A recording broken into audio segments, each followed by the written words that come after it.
Fala galera, seja bem-vindo ao canal Gui Teles na área. Vamos lá para mais um dia de análise do mercado cripto. Hoje, segunda-feira, dia 6 de fevereiro.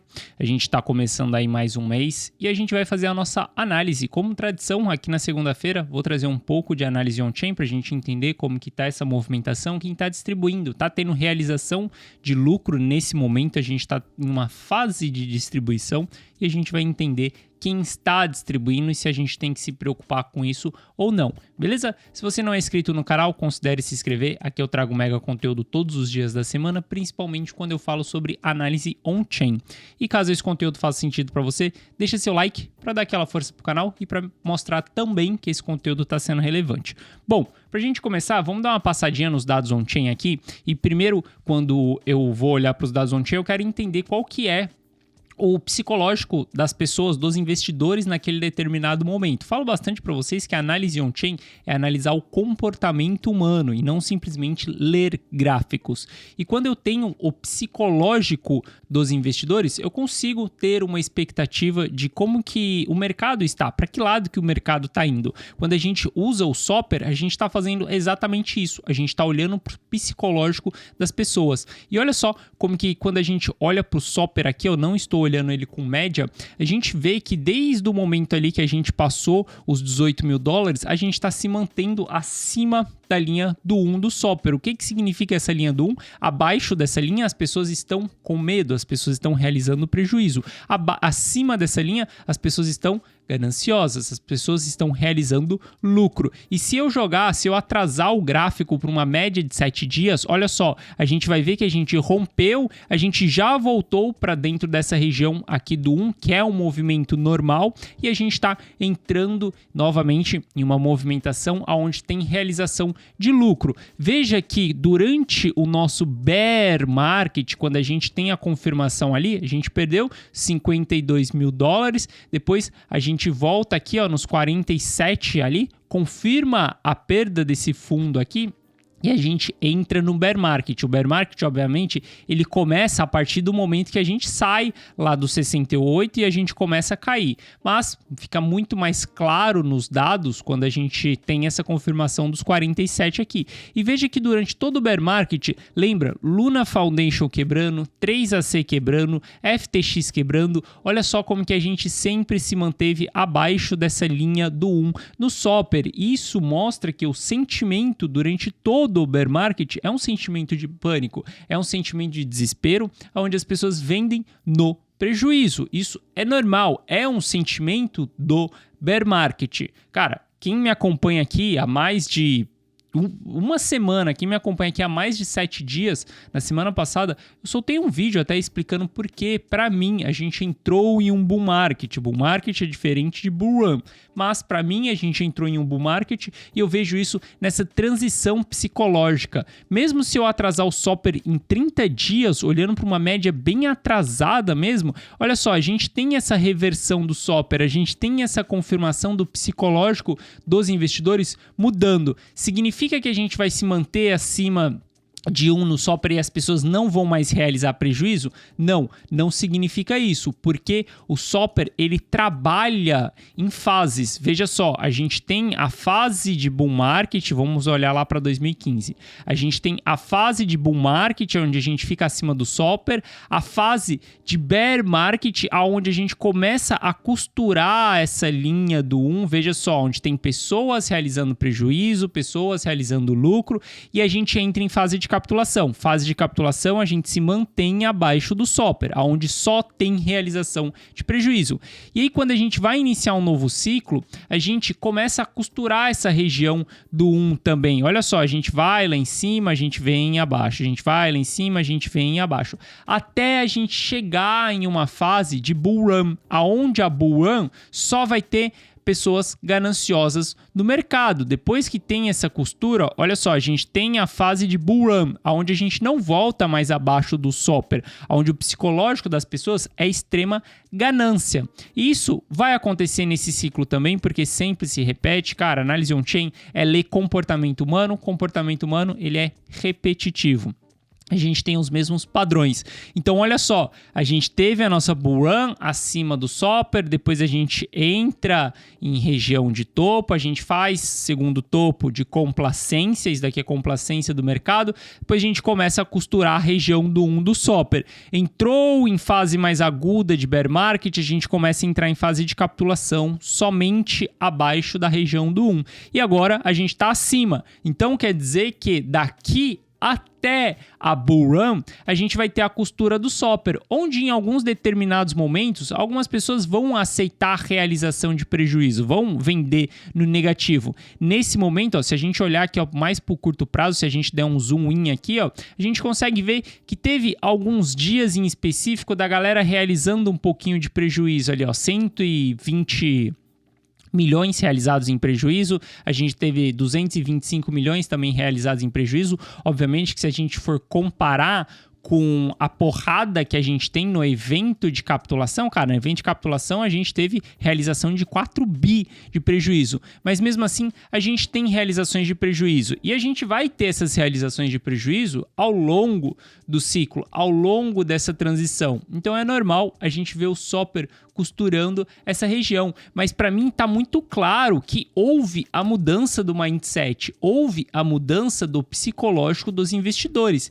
Ninguém quer aceitar mais 4 bi de prejuízo, ninguém quer vender mais o ativo. Todo mundo que comprou tá enxergando que comprou no fundo, tá enxergando que fez uma boa negociação. Obviamente a gente tem algumas pessoas realizando lucro, vou falar isso com vocês agora, mas a gente tem um sentimento que mudou, o psicológico mudou, as pessoas não estão mais olhando para o mercado cripto como um mercado que vai colapsar, a próxima bolha que vai estourar, qual que é a próxima corretora que vai quebrar. A gente não está mais olhando para isso, o psicológico mudou, os investidores estão pensando, o mercado está subindo, a gente está tendo FOMO, Fear of Missing Out, onde quem está de fora quer entrar, tá comprando a qualquer custo, a gente tem os short squeeze. Então tudo isso tá mudando o psicológico das pessoas. Hoje ninguém no mercado mais fala que eu vou comprar BTC a 10 mil.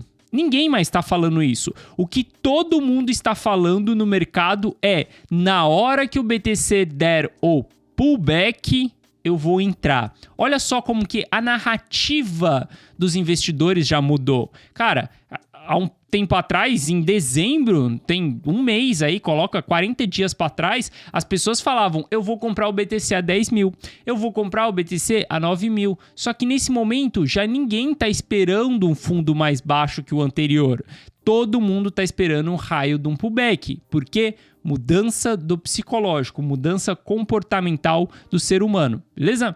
E aí, quando a gente olha para essa região que nós estamos hoje, a gente está tendo uma região de distribuição. Olha só, a gente teve uma leve distribuição que ela começou a aumentar, intensificar agora nos últimos dias aqui, nesse final de semana, a gente está tendo um pouco de distribuição aqui. E quando a gente tem essa distribuição, a gente tem que se preocupar? Depende de qual ponta você está olhando, depende de qual time frame você está olhando. Eu já falei para vocês diversas vezes que cada time frame é um bicho. Cada time frame vai ter uma análise diferente. O que significa time frame? Significa se você está olhando para um day trade, se você está olhando para um swing trade, se você está olhando para um position trade, se você está olhando para um investimento. Depende. Se você estiver olhando para o curto prazo, a gente está tendo distribuição. O que seria curto prazo? Cara, o que está acontecendo essa semana?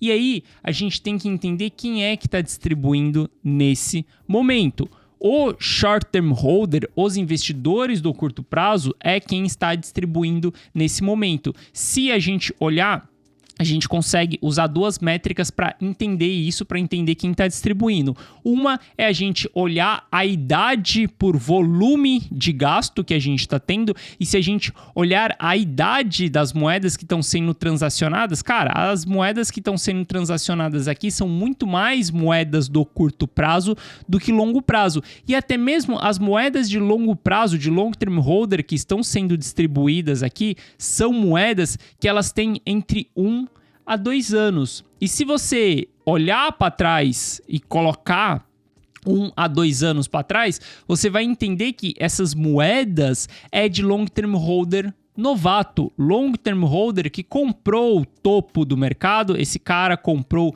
de 1 ano. Cara, a gente tá falando que ele tem de 6 meses. Ele tá ali, sei lá, de outubro, mais ou menos, de outubro para trás. Ou seja, esse cara, maior parte está no prejuízo, porque ele comprou topo. A gente tá falando de 1 ano atrás, cara. Fevereiro de 2021, a gente estava em região, janeiro, fevereiro, a gente estava em $42 mil. Se a gente olha 2 anos atrás, fevereiro também, a gente estava a $48 mil. Então, o long term holder que está distribuindo aqui é o long term holder novato. E a gente consegue ver isso quando a gente olha para o supply. Olha só, o supply na mão do long term holder, eu falo muito para vocês que a gente está batendo recorde. Estamos com a maior quantidade de BTC minerados na mão do long term holder. Isso vai ser um baita de um supply squeeze na hora que a gente tiver uma bull run. Isso vai acontecer. E quando a gente olha para esse supply na mão do long term holder, olha só como que nos últimos dias começou a dar uma diminuída aqui, ó, deu uma ligeira queda no supply na mão desse long term holder. E se a gente descartar o long term holder novato, que é o cara que tem de 6 a 12 meses, olha só o que acontece com a métrica tá subindo. Ou seja, quem está distribuindo nesse momento aqui, a gente consegue ver quem está fazendo essa distribuição aqui no mercado é o short term holder, porque maior quantidade de moedas que estão sendo transacionadas, elas estão ali, ó, entre 1 dia e 1 mês, cara. Entre 1 dia e 1 mês, isso daqui é só moeda de trader, só moeda de short term holder, só moeda de quem está pensando no curto prazo. Quando a gente olha para o supply total circulante, a gente vê que também o long term holder que está distribuindo é simplesmente o long term holder novato, porque o velhaco continua mantendo o seu estoque. O velhaco, ele continua com a sua tese de que ele comprou em excelente região e que ele fez um excelente negócio. O long term holder, ele não muda sua tese por acaso. Ele não muda, cara, por acaso não, né? Por qualquer coisa. Ele não muda a sua tese porque saiu notícia de que, cara, tá tendo problema em protocolo XPTO. Ele não muda a sua tese por conta disso. Ele não muda a sua tese porque o Fed vai aumentar mais 0,25 a mais do que todo... Ele não muda a sua tese por conta disso. O long term holder, ele é um investidor que o comportamento dele é de venda pós-halve, de venda pós all-time high anterior. Esse é o comportamento do long term holder. Esse cara, ele não vende por nada. O long term holder vai funcionar junto com o ciclo do BTC. E o ciclo do BTC funciona igual um relógio suíço. Cada 4 anos, a gente tem um halve, a gente tem 2 anos de alta pós-halve, a gente tem 1 ano de baixa, a gente tem um período de lateralização, depois novamente tem o halve, 2 anos de alta. Cara, BTC funciona como um relógio suíço. E o long term holder já entendeu isso e ele investe pensando no longo prazo. Então assim, cara, se for olhar o que está acontecendo no mercado, eu me sinto cada vez mais confiante porque eu tenho o padrão do long term holder. Qual que é esse padrão? Comprar na baixa, acumular na fase de capitulação. Já montei minha carteira, minha carteira já está montada, já está preparada para surfar o próximo ciclo, para surfar e vender após o próximo halve, vender em novos all-time highs, vender lá em cima. O dinheiro já está dentro do mercado cripto, já me posicionei. Então, pensando nisso e olhando para toda essa movimentação de alta que a gente teve do BTC e vendo que o long term holder não está nem aí para essa alta, porque ele não quer 20, 30, 50, 100% de alta. Esse não é o jogo do long term holder.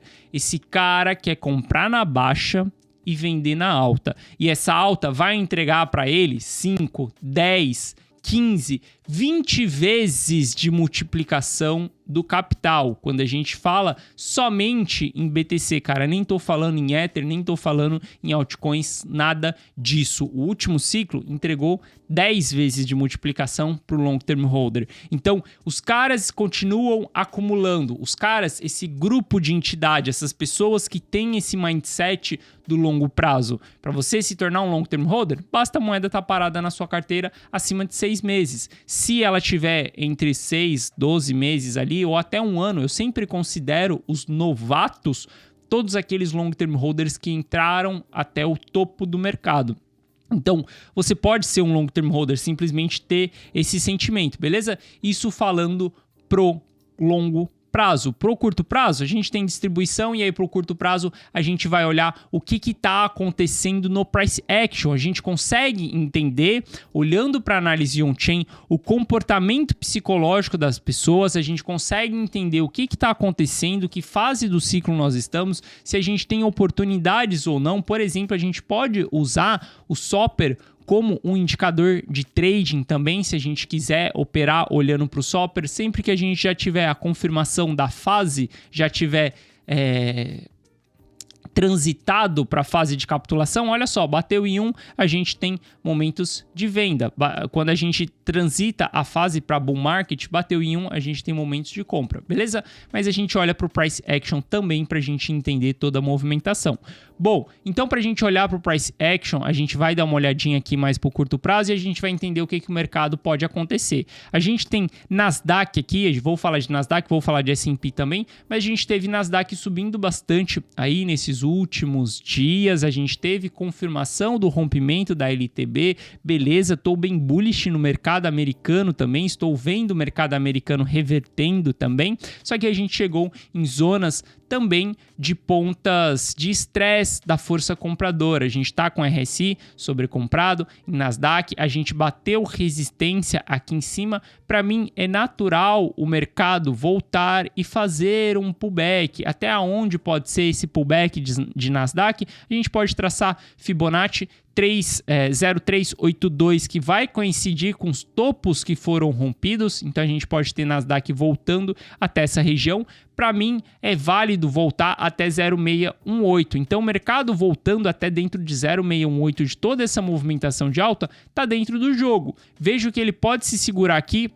em 0382 porque a gente tem o rompimento desses topos, então a gente tem esse suporte aqui. Só que eu espero para os próximos dias Nasdaq retraindo. Se a gente olhar para S&P também, a gente vai ver, eu espero S&P retraindo, porque S&P também bateu em região de resistência, a gente também está com RSI entrando em região de sobrecompra, então é natural o mercado voltar, o mercado esfriar. O que eu só não quero ver? Só não quero ver o S&P perdendo fundos anteriores, fundos importantes, como esse fundo dos 3.900 e esse fundo também dos 3.800. Então, eu espero um pullback para o mercado americano. Cara, S&P aqui pode retrair até essa linha de tendência de alta? Pode retrair até essa linha de tendência de alta. Se a gente traçar aqui, ó, uma Fibo do semanal, a gente vai ver também até os pontos que ele pode retrair. Olha só, a Fibo do semanal é exatamente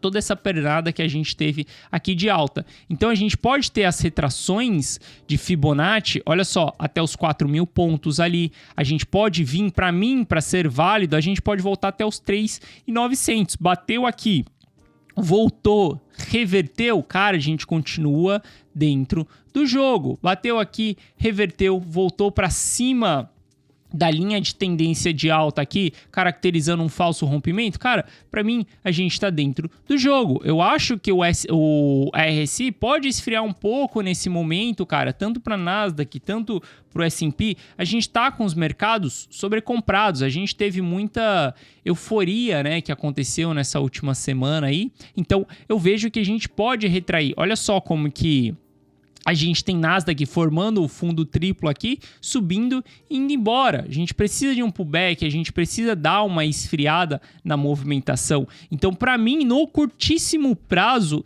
eu vejo que se as criptos forem dar o pullback, elas vão dar nessas próximas semanas, porque eu vejo que o mercado americano está em momento de realizar um pullback. Pode continuar subindo? Claro que pode continuar subindo. Então, a gente vai ir analisando. Como que a gente vai saber se o mercado vai continuar subindo ou não sem freio? Simplesmente se a gente romper o topo anterior. Se a gente romper o topo anterior aqui, cara, a gente vai buscar a próxima resistência, que não é mais essa resistência aqui que nós estamos, que vai ser a resistência aqui em cima. Então, é só acompanhar o mercado. Não briga com o mercado, cara. Não tenta prever o mercado, não tenta fazer nada. Simplesmente segue o que o mercado está fazendo. Se a gente está formando topos e fundos ascendentes, olha só, se a gente está formando topos e fundos ascendentes, o que você vai fazer? Qual que é a sua função quando a gente está nessa movimentação aqui? A sua função é analisar os pullbacks e comprar os pullbacks. Quando a gente está formando topos e fundos descendentes, quando a tendência está para baixo, o seu objetivo é outro. Ou o seu objetivo é bater em venda quando a gente perde o fundo, ou o seu objetivo é shortar. Depende qual que é a estratégia que você usa para uma movimentação de baixa. Mas não briga com o mercado, cara. Surfa, aproveita, desfrute. Eu vejo que tem muita gente nesse momento que tá fora do mercado e aí para elas vai acontecer o caos no mundo. Vai colapsar, tudo vai explodir, todas as companhias estão infladas, tudo só porque o Michael Burry tá simplesmente postando no Twitter venda, tá todo mundo... Cara, e começa todas essas narrativas de que o mundo vai colapsar, que as empresas vão explodir, que vai tudo uma bolha cripto, tudo. Cara, na hora que começar a formar topos e fundos descendentes, aí você começa a entrar nessas teses, aí você começa a entrar nessas viagens, achar que o mercado vai parar a zero, achar que BTC vai parar a $9.000, mas enquanto isso não estiver acontecendo, surfa, desfruta, aproveita, faça lucro e ponha lucro no bolso, beleza? Bom, vamos ver aqui como que tá o BTC. Se a gente olhar para o BTC, primeiro aqui, vou até passar para Price Action. Se a gente olhar para Price Action do BTC, o que aconteceu nesses últimos dias? Nada. Simplesmente o BTC continua na sua mesma movimentação. Qual que é a movimentação? Não consegue romper os 23.800 ali, os $24.000 e o que? Não consegue perder os $22.000. Enquanto estiver dentro dessa lateralização, o que a gente tem? Nada. O mercado está lateral, não está direcional. O que você pode fazer, cara? Você pode operar dentro desse canal? Pode. Vai procurar por compra na base do canal, vai procurar por venda no topo do canal. Isso se você estiver pensando no curtíssimo prazo. Se você estiver pensando no curtíssimo prazo, cara, você tem uma variação aqui dentro. Uma variação de quantos por cento? Aí, você tem uma variação de 6%. Então, você consegue jogar aqui dentro desse canal. Mas enquanto o BTC não fizer um rompimento dessa região, a gente já vai ter uma resistência aqui em cima, nos 25. Para mim, essa região vai ser bem complexa da gente passar. Mas enquanto a gente não romper essa região aqui, cara, mais do mesmo. Não aconteceu nada no BTC. Ou quando a gente perder essa região aqui, caso a gente perca essa região aqui, a gente vai buscar por suportes mais baixos. E aí é só a gente olhar o book para entender aonde que estão os suportes mais baixos. Olha só, a gente tem ordens no book ali no BTC em 21.500. Se a gente olhar aqui, então 21.500, aonde que vai estar? 21.500 é exatamente o topo anterior aqui. A gente tem uma baita linha de suporte aqui embaixo. Opa! Essa linha aqui, aqui embaixo é uma linha de suporte. Chegou dentro dessa região, é ponto de compra. Então, a gente olha para esse canal como a gente tem um mercado lateral. E aí, a gente vai se preparar para ambos os cenários. Se romper aqui para baixo, chegou nessa região, bumba! Ponto de compra, cara, book de oferta, suporte, já tá bem claro ali, a gente vai estar voltando pro topo anterior. Provavelmente a gente vai ter RSIs esfriado. Chegou nessa região, candle de reversão, bumba, ponto de compra. E se for para cima, Gui? Cara, se for para cima, eu tô posicionado, eu simplesmente não vou vender nesse momento, beleza, continua subindo. Mas a gente tem pontos de venda também. Vai olhar para essas regiões aqui, ó, como resistência e vai procurar por pontos de vendas. Por que eu falo que essa região é difícil de passar? Olha a quantidade de ordem que a gente tem para romper até os 25 mil dólares. Romper os 25 mil dólares, a gente vai embora. Então, se você quer especular que o mercado vai romper para cima, compre na base. Se você quer especular que o mercado vai romper para baixo, venda no topo. Simplesmente isso. Mas enquanto o mercado não sair dessa lateralização, a gente tem o preço no mesmo range desde o dia 23 de janeiro. E aí eu entro no Twitter, eu vejo as pessoas falando, agora vai cair, agora não sei o que, agora BTC é lua, agora... Cara, o preço não saiu do lugar desde o dia 23 de janeiro. E se o preço não está saindo do lugar, o BTC não está saindo do lugar, a gente pode olhar para outros ativos como altcoins, porque eu já expliquei para vocês que quando a gente tem o BTC entrando em lateralização com dificuldade para passar alguma região, olha só o que a gente começa a ter. A gente começa a ter a dominância do BTC caindo. Dominância do BTC caindo significa momento das altcoins e não do Bitcoin. A gente pode ver que o Ether tá também numa lateralização, num triângulo aqui, ó, num canal de alta também, mesma coisa, compra na base, venda no topo, mas se a gente começar a olhar pro Ether barra BTC, a gente já vai ver que o Ether tá começando a ganhar valor perante ao BTC, porque, olha só, a gente teve o BTC chegando com a sua dominância no topo mais alto ali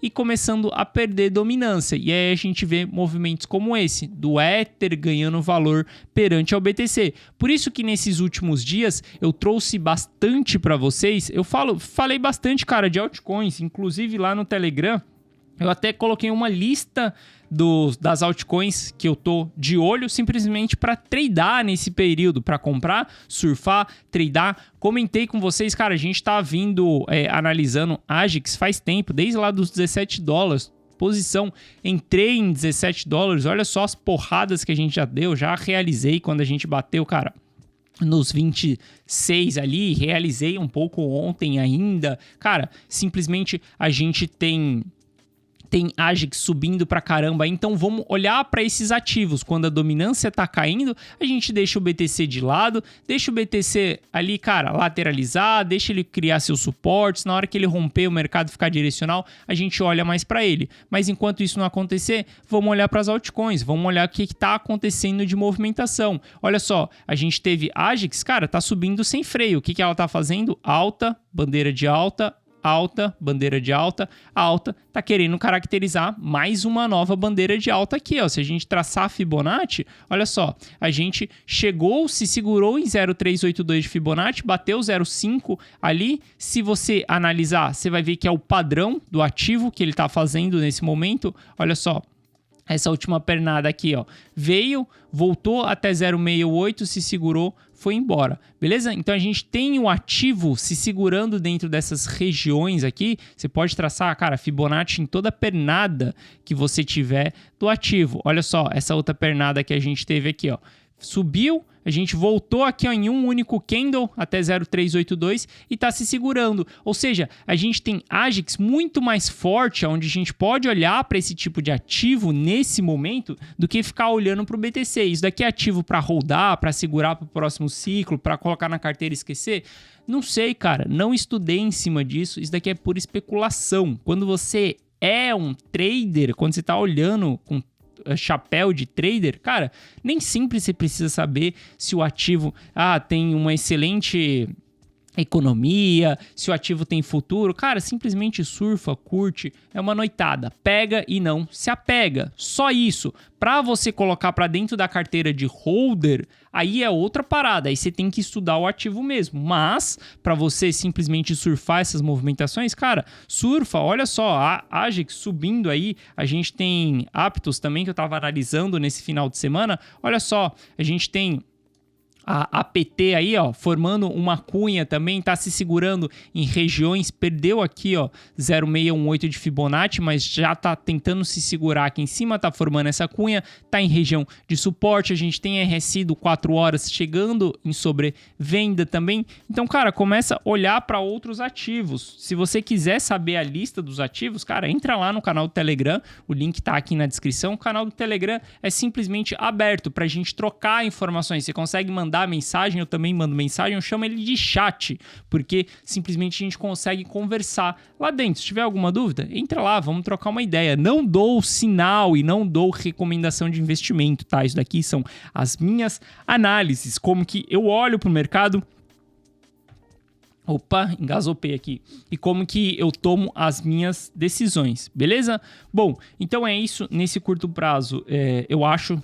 Tô olhando mais pro BTC como uma lateralização, mais pro Ether como uma lateralização chata. E nesse momento eu tô simplesmente buscando altcoins para fazer a operação do curto prazo ali, como, cara, AGIX deu mais de 100% de alta aí, sei lá, em menos de uma semana, cara. Então tô olhando mais para esses ativos agora pro curto prazo. Pro longo prazo, mudou nada, long term holder segue acumulando, beleza? Bom, então é isso, espero que vocês tenham gostado da análise de hoje. Se você gostou, deixa seu like. Se você não é inscrito no canal, te convido a fazer parte. Fica aí 7 dias que eu te garanto que em 7 dias eu vou te entregar um mega conteúdo. Se em 7 dias eu não conseguir te agradar, pode dar o unfollow, cara, porque simplesmente sou eu que não consegui fazer o meu trampo, fazer o meu job, beleza? A gente continua sendo amigos, mas eu tenho certeza que em 7 dias eu vou te entregar um baita de um conteúdo, beleza? Então é isso, galera, tamo junto, eu vejo vocês amanhã. Forte abraço e valeu!